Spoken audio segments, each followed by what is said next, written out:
Dear students, अस्सलाम वालेकुम। उम्मीद है आप लोग खैरियत से होंगे। अल्लाह रब्बुल इज़्ज़त आप लोगों को खुश रखे। आज मैं आप लोगों के सामने एक नया लेक्चर लाया हूँ एम्फोटेरिक बेरिलियम हाइड्रोक्साइड। और याद रखें एस ब्लॉक एलिमेंट्स जो हमारे स्टार्ट हैं, यानी SNP ब्लॉक एलिमेंट की सीरीज़ हमारी स्टार्ट है। उसमें एस ब्लॉक एलिमेंट्स हमारे स्टार्ट हैं अल्कलाइन अर्थ मेटल, और आज इसी एस ब्लॉक एलिमेंट के ऊपर लास्ट लेक्चर हमारा आएगा। इसके बाद जो है हम इंशाअल्लाह अज़ीज़ ज़िंदगी ने वफ़ा की तो P ब्लॉक एलिमेंट्स को स्टार्ट करेंगे।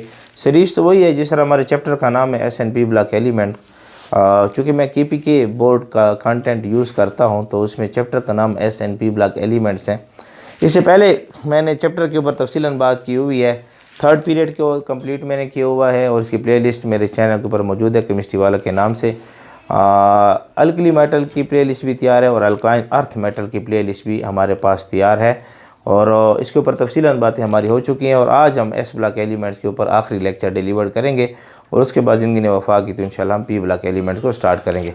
तो आज के हम लेक्चर का स्टार्ट लेते हैं एम्फोटेरिक बेरिलियम हाइड्रोक्साइड। यानी बेरिलियम हाइड्रोक्साइड जो है ये एम्फोटेरिक इन नेचर है, एम्फोटेरिक इन नेचर। हम इसको डिस्कस आज करेंगे। मेरा नाम है गुलाम नबी और आप देख रहे हैं हमारा प्यारा सा खूबसूरत सा चैनल केमिस्ट्री वाला। इसको लाइक करें, सब्सक्राइब करें और ज़्यादा से ज़्यादा बच्चों को शेयर करें। आज के लेक्चर का स्टार्ट लेते हैं। बड़ा इंपॉर्टेंट लेक्चर होने वाला है एम्फोटेरिक बेरिलियम हाइड्रोक्साइड। हमारे पास ये जो बेरिलियम हाइड्रोक्साइड है, बेरिलियम हाइड्रोक्साइड ये एम्फोटेरिक इन नेचर है। एम्फोटेरिक से मुराद होती है कि ये एक्ट करता है, बेरिलियम हाइड्रोक्साइड जो है ये एक्ट करता है एसिड के तौर पर भी काम करता है और ये बेस के तौर पर भी काम करता है। तो अगर हमारे पास कोई सब्सटेंस है जो एसिड के तौर पर भी काम करे और बेस के तौर पर भी काम करे तो हम उस सब्सटेंस को क्या नाम देते हैं? एम्फोटेरिक का नाम देते हैं। तो बेरिलियम हाइड्रोक्साइड जो है इसके अंदर ये देखा गया है कि ये बतौर एसिड भी काम करता है और ये बतौर बेस भी काम करता है। इस वजह से हम बेरिलियम हाइड्रोक्साइड को जो है क्या नाम देते हैं? एम्फोटेरिक का नाम देते हैं, क्योंकि एसिड वाला भी काम करता है और बेस वाला काम भी करता है। अगर आप इसके बेस वाले काम को देखना चाहते हैं तो इसका रिएक्शन किसी न किसी एसिड के साथ आप करवा लें तो आपको ये देखेंगे कि बतौर बेस वाला काम करेगा। मिसाल के तौर पर मैं एसिड बेरिलियम हाइड्रोक्साइड ले रहा हूँ और इसी बेरिलियम हाइड्रोक्साइड का रिएक्शन जो है मैं HCl के साथ कराना चाहता हूँ। अब HCl जो है ये हमारे पास एसिड है। अब बेरिलियम हाइड्रोक्साइड जब इससे रिएक्शन करेगा तो ये बेरिलियम जाकर इस क्लोरीन के साथ रिएक्ट करके बेरिलियम क्लोराइड बना देगा, प्लस साथ क्या बनेगा? H2O बनेगा। बेरिलियम क्लोराइड से मुराद हमारे पास क्या है? साल्ट है। तो यहाँ आप चेक करें कि ये बेस के तौर पर काम कर रहा है बेरिलियम हाइड्रोक्साइड, और एसिड के साथ रिएक्शन करके हमें क्या बना कर दे रहा है? साल्ट बना कर दे रहा है, और साथ साथ हमें वाटर भी मिल रहा है। तो आप यहाँ चेक कर सकते हैं कि यहाँ पर बेरिलियम हाइड्रोक्साइड बतौर क्या काम कर रहा है? बेस के काम कर रहा है। इसी तरीके से अगर आप बेरिलियम हाइड्रोक्साइड का रिएक्शन बेस के साथ करवाना चाहते हैं तो ये बतौर एसिड के तौर पर भी काम करेगा। जैसे मिसाल के तौर पर आप बेरिलियम हाइड्रोक्साइड ले रहे हैं और इसका रिएक्शन आप करा रहे हैं सोडियम हाइड्रोक्साइड के साथ, सोडियम हाइड्रोक्साइड रिएक्शन करा रहे हैं। अब आप यहाँ देखें ये सोडियम हाइड्रोक्साइड जो है ये हमारे पास बेस है। जब ये रिएक्शन होता है तो हमारे पास एक कम्प्लेक्स बनता है साल्ट, जैसे कि हमारे सामने है। जब ये रिएक्शन होगा तो ये बनेगा Na2 बेरिलियम, यहाँ पर आ जाएगा 4। तो ये प्रोडक्ट हमारे पास बनेगा। ये हमारे पास एक कम्प्लेक्स बन रहा है। कम्प्लेक्स कंपाउंड को इंशाल्लाह ज़िंदगी रही तफसील हम डिस्कस करेंगे। DNF ब्लॉक एलिमेंट्स हमारा जो चैप्टर आएगा वहाँ पर डिस्कस करेंगे। ये आपके पास बन गया सोडियम, आपके पास ये बन रहा है sodium tetrahydroxo beryllate, sodium tetrahydroxo beryllate.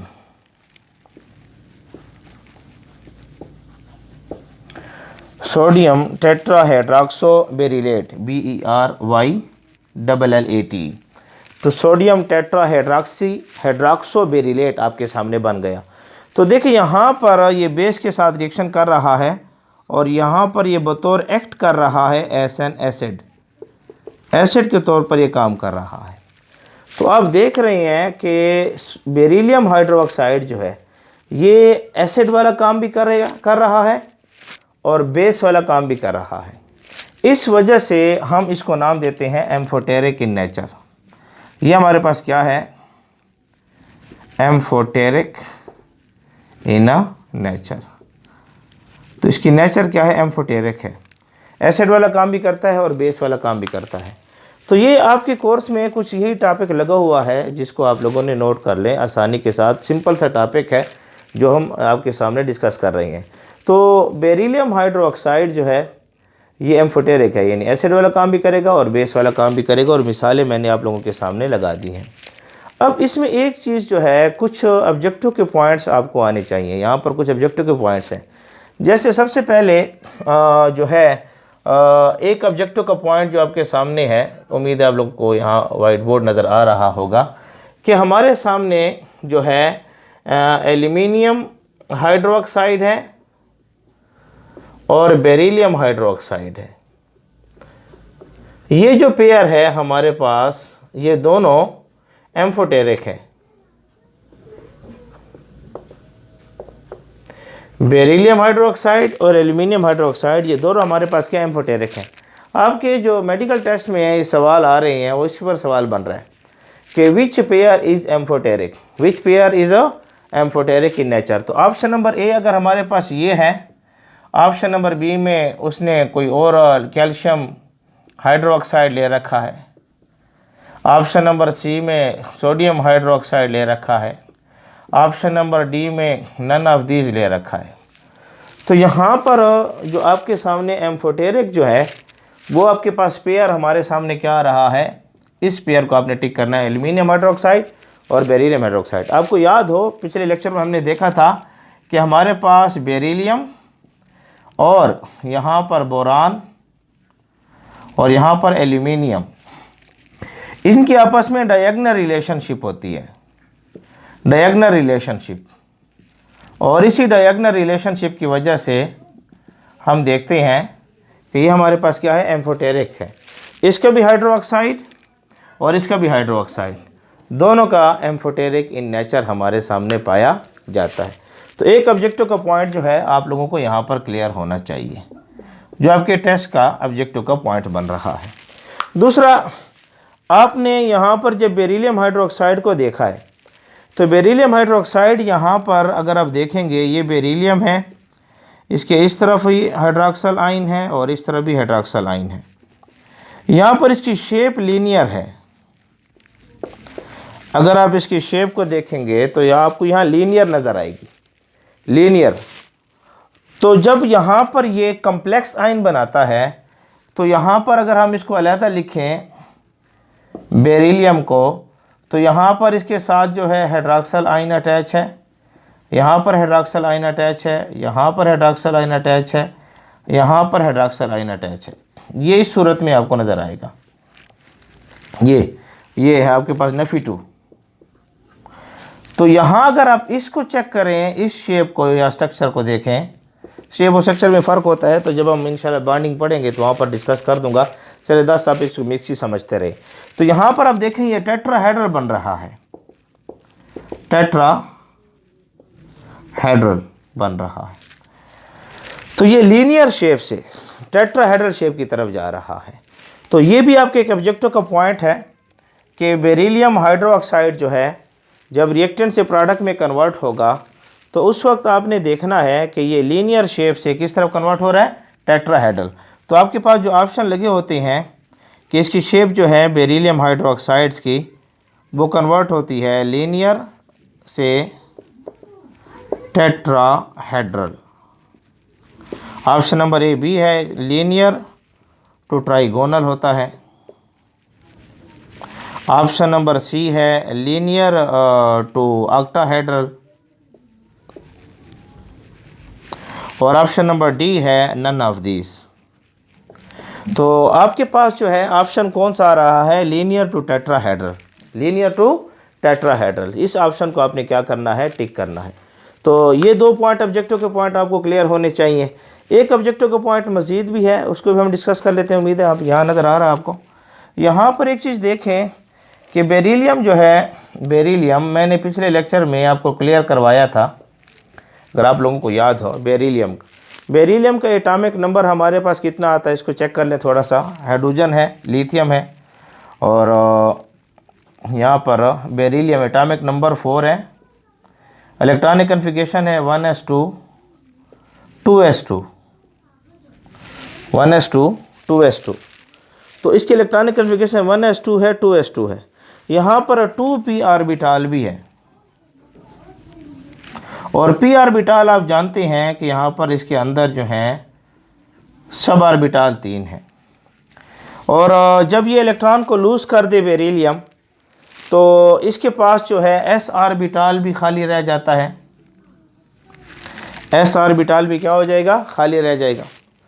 इस सूरत में इसका जो कोऑर्डिनेशन नंबर बनता है, यानी यहाँ से हाइड्रॉक्सिल आयन को ले, यहाँ से हाइड्रॉक्सिल आयन को ले, यहाँ से हाइड्रॉक्सिल आयन को ले, और यहाँ से हाइड्रॉक्सिल आयन को ले। जब इलेक्ट्रॉन को लूज़ कर दे, यानी बेरिलियम +2 की बात कर रहा हूँ मैं, बेरिलियम +2 की बात कर रहा हूँ। जब ये इलेक्ट्रॉन को लूज़ कर दे, तो इसके पास यहाँ पर 4 ऑर्बिटल खाली रह जाते हैं, इसलिए ये पेयर ऑफ इलेक्ट्रॉन ले सकता है। तो इसका जो कोऑर्डिनेशन नंबर होगा, कोऑर्डिनेशन नंबर CN से मैं नोट करवा रहा हूँ, आपने पूरा लिख देना है, कोऑर्डिनेशन नंबर। तो इसका जो कोऑर्डिनेशन नंबर है मैक्सिमम जो आ रहा है वो 4 है। मैक्सिमम कोऑर्डिनेशन नंबर 4 है। 4 से कम हो सकता है, मैं चेक कर लूँ, नज़र आ रहा है, हाँ बिल्कुल आप लोगों को क्लियर नज़र आ रहा है। तो यहाँ पर इसका जो कोऑर्डिनेशन नंबर हमारे सामने आता है बेरिलियम का, वो +2 बेरिलियम आयन का, वो हमारे पास मैक्सिमम कोऑर्डिनेशन नंबर क्या आ रहा है, 4 आ रहा है। तो ऑब्जेक्टिव के पॉइंट को आपने यहाँ पर भी याद रखना है, the maximum coordination number of beryllium is 4 हमारे सामने आएगा। ये तीसरा ऑब्जेक्टिव का पॉइंट आपको क्लियर होना चाहिए, इसके ऊपर ऑब्जेक्टिव लग रहा है। और एक पॉइंट मज़ीद अगर मैं साफ़ कर दूँ, यहाँ यहीं कहीं पर कोई जगह बन जाए, यहाँ पर जगह बना लेते हैं, ये यहाँ बना लेते हैं, इसको साफ़ कर लेते हैं। उम्मीद है आप लोगों ने इसको नोट कर लिया होगा।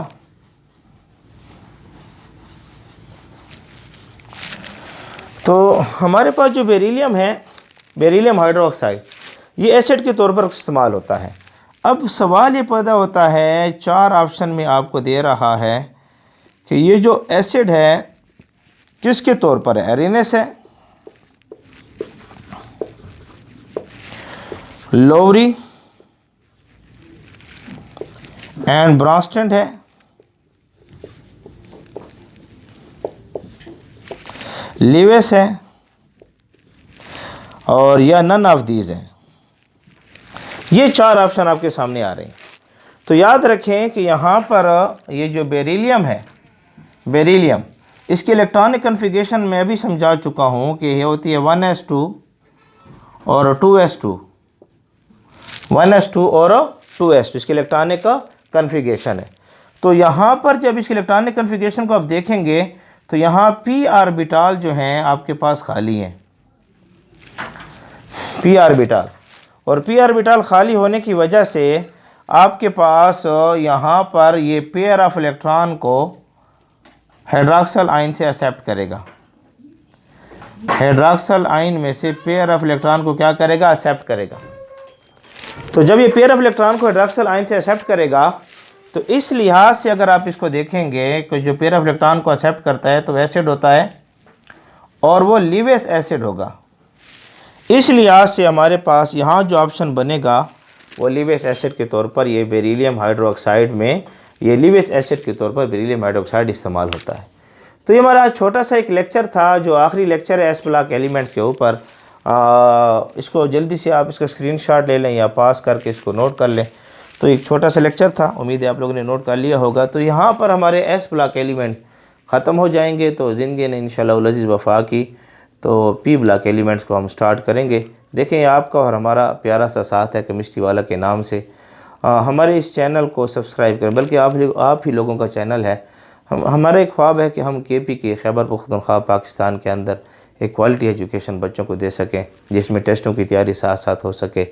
तो इसके लिए आप लोगों के ताउन की हमें ज़रूरत रहेगी कि हमारे इस चैनल को सब्सक्राइब करें, लाइक करें और ज़्यादा से ज़्यादा बच्चों को शेयर करें, हमारे पेज को फॉलो करें।